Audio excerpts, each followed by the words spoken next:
tolik nepamatují, protože ve 83. se tady tedy děly věci.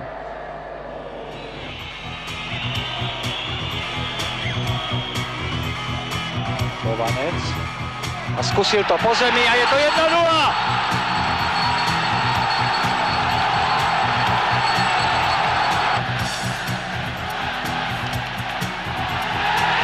Ževno.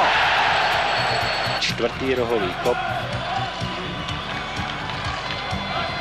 A připraven je tam Juan Gómez Juanito. A už je šle. Už je to špatně, je tam gól.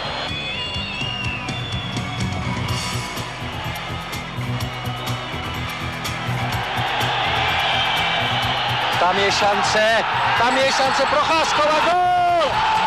Gól! Santillana.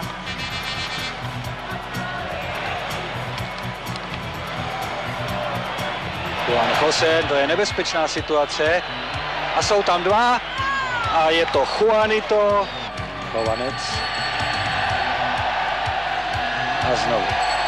Lavička, Calta. Teď se tam dostává Griga do šance. Gól!